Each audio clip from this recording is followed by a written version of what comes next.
I met Fred in the park. Fred was an older gentleman, large and tall, slightly stooped, and never with a smile. Always very serious. During our conversations, I learned that Fred had complete knowledge of plant life in the park, which plants and berries one might eat in order to survive if a situation should present itself. Fred was always eager to chat and to expound on most any subject that would come up. Although finding me in meditation, he would always wait until I recognized his presence. I thought he might be a retired professor of botany at Columbia, but he mostly wanted to talk about the Middle East, about which I knew very little. Fred was a Jew born in Turkey and had lived in New York for many years. From the way he dressed, I assumed he was not of the affluent side of our New York's Jewish community. His bent was activism. I heard that Fred had been a thorn in the side of any local politicians who might be politicking in the neighborhood around Columbia University. When Fred found out that I was in theater, he persisted that I should write a play about the Middle East. I said, Fred, I can barely write about the things I know. I write about comedy sketches and funny songs. I couldn't possibly write about troubles in the Middle East. Fred braced at that, saying that comedy and laughter should not be promoted in a serious world. The Bible says, this is a quote, sorrow is better than laughter.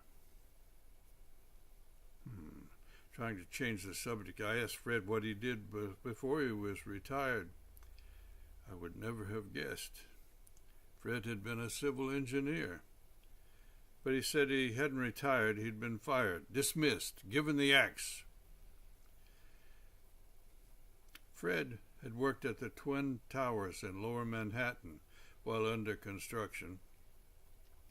He'd been fired for calling attention to the fact that, this is his quote, they were not building according to specification, end quote. When he persisted in calling this to their attention, he was fired. Fred said, quote again, sometime in the future, there will be problems with the towers due to improper use of low grades of materials used in their construction. Mark my words. I've been living in California for over 20 years. I turned on the TV set, and as a tower was collapsing in huge rolling clouds of cement dust and other debris, I thought of Fred. I believed that Fred's last name was Steingart. Here's a note I made after. New York Magazine published Total Progressive Collapse. Why precisely the towers fell. Written by Matthew Giles, or Giles, I'm not sure of the pronunciation. The conclusion, according to Giles, was that the extreme heat from the burning jet fuel melted or weakened the center core of the buildings, and it was the weight of the floors above that crashed down and began progressive collapse, much like planned demolition. I sent to Giles at the magazine my story about Fred Steingart, thinking it might be of interest. A couple of months later, I received a note from Giles thanking me for my interest in his article, but that the magazine was not interested in any further attention to what they had already published. Conspiracy theories came by the bushel, especially concerning the collapse of Building 7.